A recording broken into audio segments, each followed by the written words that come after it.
What can I say? Take me on a date. Pay me, pay me. Pay you.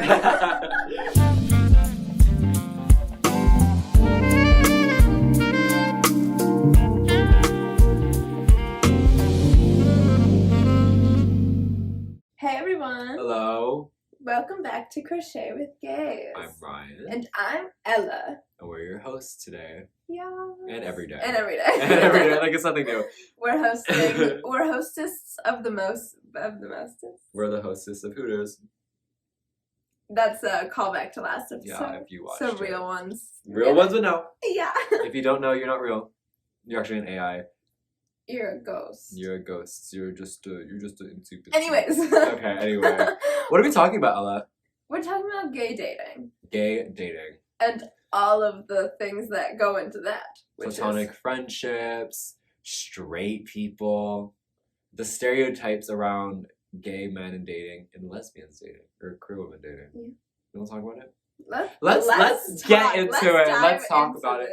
Ryan, what are your thoughts about queer dating? My thoughts on queer dating. I have lots of thoughts. I've thunking about this. I thunk the thoughts a lot. The thoughts were thunk. The thoughts were thunking, and honestly, okay, like for me personally, in my personal experience, like my list of crushes are mostly straight men. This is so like it's like insane to me. Like my history is very straight, and I think that's a very like normal thing. Not normal. It shouldn't be normal, but it's very common for queer people to like have crushes on their straight guy friends, because I feel like, especially like in society, guys are supposed to be more like less emotional, quote unquote. Mm-hmm. And when you see like a straight guy giving like me attention, or like you just like treating me like a normal fucking person, it's like crazy, and it's like already it's like challenging society norms, quote unquote. Yeah. So it's like, while you're like, we're in love, like we're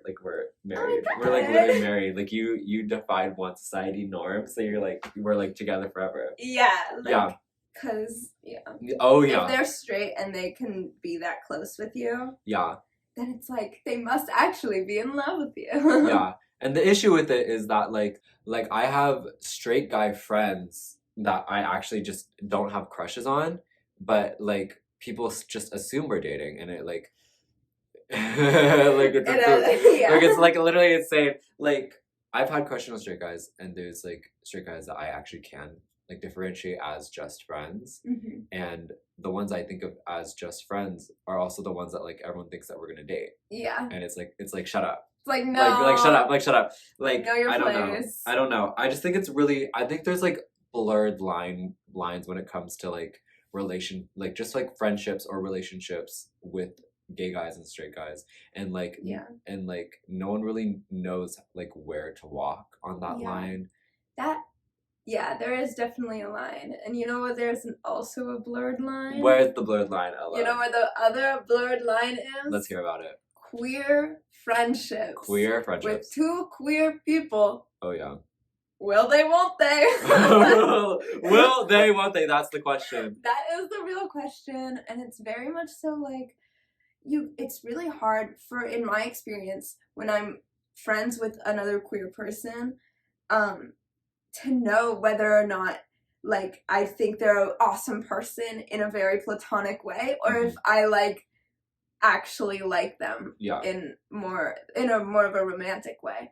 It's so hard to know, because it's like, you don't feel, it's not normalized in mm-hmm. our society growing up, whereas the heteronormativity of, like, oh, I like this guy man as a person, that means I must romantically like him. Yeah. Which isn't necessarily the thing either. Yeah. But it's just, that's not normalized within, like, female friendships of, oh, you're definitely gonna like her. So it's hard to know when you're in that position whether or not you like them or not. Yeah. But you know what? There is also a beautiful thing about platonic queer friendships. Yeah. Oh yeah. Like, I know that you have like gay male friends that you would never like romantically be interested in, but you guys love each other. Yeah. There's allyship there, and I think that's also real. Yeah, and like one of my best friends is queer, and everyone thinks we're dating. Like all of mm-hmm. their family members at some point Is has thought that we were dating. Oh yeah. We are not. We are not. We have never. I mean, we'll never. Would never. Love ya. But Not like, in that way. it's like you can bond with someone that like goes through the same like things as you and feels ways that you also do on another level. You can bond. Yeah. Can we also talk about like gay, like the dating scene in itself? Yeah. Like I feel like a lot of gays are like about hookup culture, and like that's real and valid for them. Is that real and valid for me? No. No. Oh no, like I've struggled personally with like trying to like be able to like talk to someone like without the intention of hooking up. Yeah. Yeah, like like I've like wanted to talk to people just to talk to people, and and then I learned that they only were talking to me to like do something like physically like intimate with me. Yeah. And like I don't know, like maybe it's because I'm in high school and maybe like that'll change in college, but like I don't. I'm not here. I'm not here gonna just for change. like I'm not here for like physical intimacy. Like that's it. Yeah, I'm not here for like just physical intimacy. Like I want to like like I love friendship, and I love like getting to know people like beyond. We love love. We love love. I love love, and I feel like love needs to be like returned. We are just two romantic girlies. What can I say? Take me on a date. Pay me, like pay me. Take me on a date, like pay for my dinner. Go on a little picnic. Yeah, give me some ice cream. Oh, you like ice cream? I love ice cream. What would be your like your first date, like your perfect first date? My perfect first date would probably be like a little small walk to a really nice place, like I don't know, somewhere in like the Marin Headlands, and just like put out a blanket and like eat some food and watch the sunset. Yeah, I think that's really tasteful. It's very, very gay. Very gay, actually. That's very. Speaking of gay things, very gay. Yeah.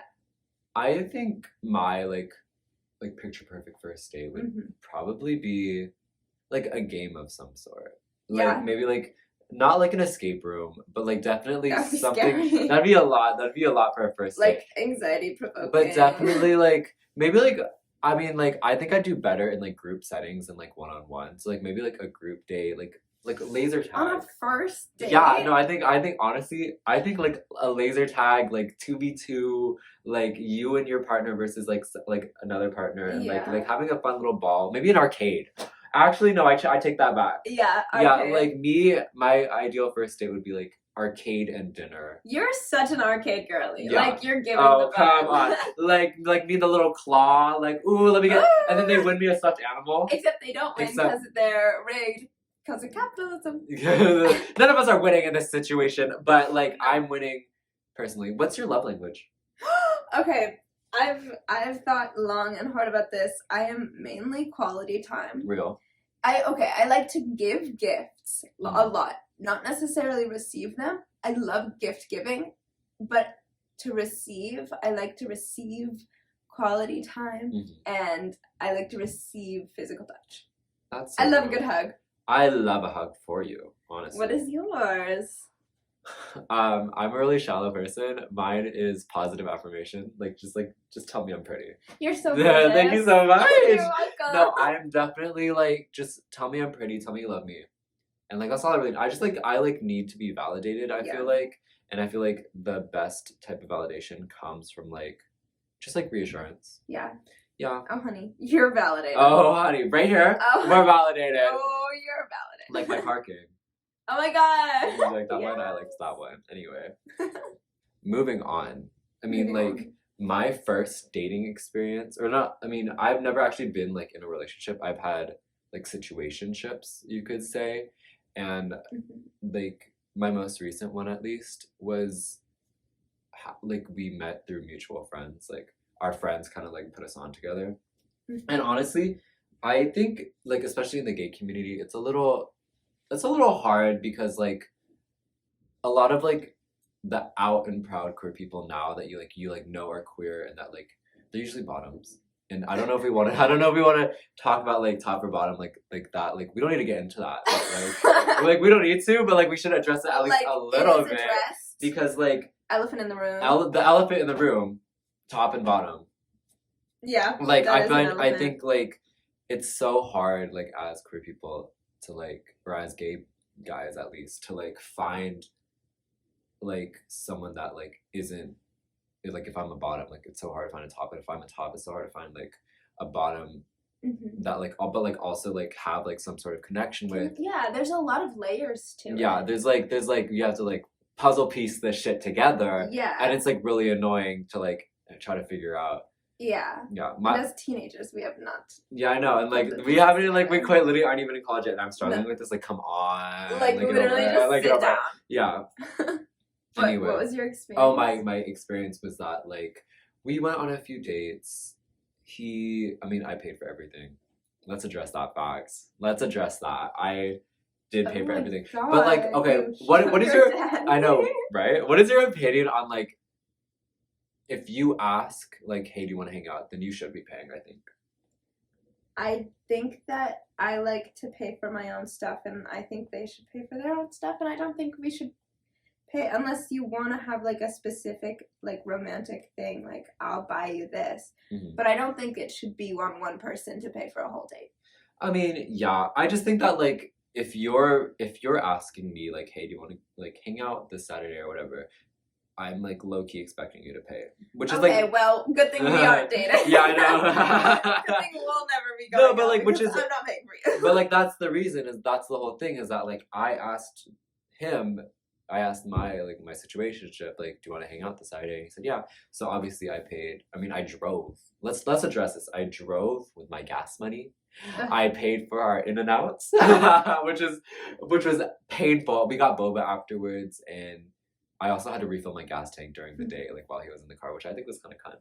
Ella, what is something that happens in like queer relationships with like women? Well, like I know that there's like this thing called the lesbian sheeps. What is that? I've actually never heard of that term in my life. No, please. It's like the lesbian sheeps, I'm pretty sure, is something about how like the two lesbian sheeps won't like go after each other really. Why is that? Or they won't like touch each other or like initiate anything.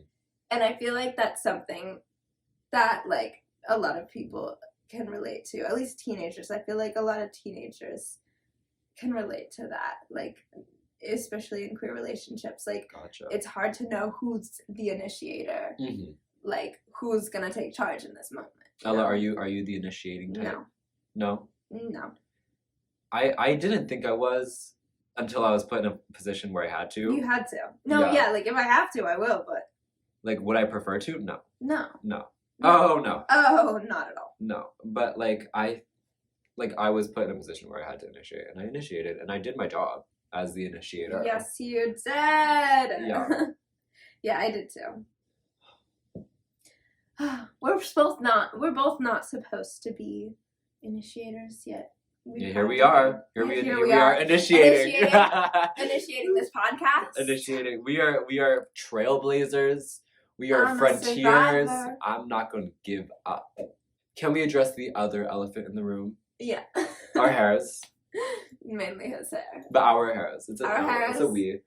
My guys, I watched the first episode last week, and I noticed that like I was like crocheting like this, and my roots were grown the fuck out, and I was like, I can't have this anymore. The roots were rooting. The roots were rooting, and my roots said, it's time for a change. It's time. Yeah. It's time to go back to black. Amy Winehouse, who Winehouse. Back to black. Queen. Yeah. And so now I'm back to my natural hair. Does it look natural? Like in the sunlight, like, you know, like when you dye black hair, or like when you dye black dye, it just doesn't look like natural black hair. No. So that's just something we have to deal with. Yeah. Ella, what'd you do with your hair? Oh, I had a trim because it was dead. It was very dead, like crunchy, crispy. Oh yeah. Let's address gay people and dyeing their hair. It just happens. It just happens. It's like, it's a transformative moment. Yeah. When every single queer person like dyes their hair at some point in their life. Oh yeah. Mine was 9th grade. Like that's when I started. That was like when I finally came out and finally came into myself, and I went pink. This is the Right, this is the authentic me. Yes, Pink hair. this is. Pink hair is me. This is me I coming. am bubblegum. Yeah, like that's my coming out. That's me. Like, how did you not know I was gay by my pink hair? I know. Yeah. Exactly. Actually, I was not allowed to dye my hair until like I was 16, and then as soon as I turned 16, I bleached my hair, and I was like platinum blonde. Yes. And then we were platinum together. Yeah, we were platinum at one point. We were the platinum girlies. Yes, we were. Yeah, and then I dyed my hair a few colors. You know, like when you have like that emotional breakdown and you go like to red. Yeah. Yeah. I went to red. Oh yeah. Oh, I went to red. Red hair was in. My emotions were out the window. Oh. Yeah. No. I feel that. I had red hair for a bit. I had blue hair, and then I went back to black, and then I rebleached, and my hair was like literally hair. Just like yours. Hey. Hey, my hair was literally hey. Anyway, now I love us. Yeah, and I'm back to black because I had to be the authentic me. This is me. This is me being authentic. This is us being authentic. This is us being authentic. Okay.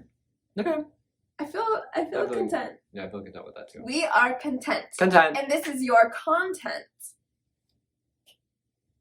You didn't like that? That was funny. No.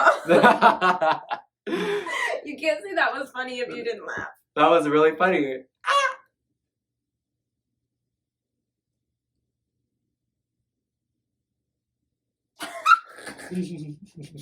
Well, we're gonna be so real and authentic. Okay, we're concluding this episode. We are, but let's show off what we made. Okay, well, I made this. She's gonna be a flower. She's very fluffy. I made this. He's not even done with the first row. I'm very proud of it. It's kind of looks like a thong if you like rub it out. But this is gonna be. I think this is a need in our surprise at the end. Our little surprise. You'll never know. I guess you will know. This is us with our surprise. Okay, so there's actually not gonna be any of our episodes on Spotify. Yeah, it was a little complicated. We couldn't figure it out. Yeah, and technology, games. Oh, so hard. Yeah, so just YouTube.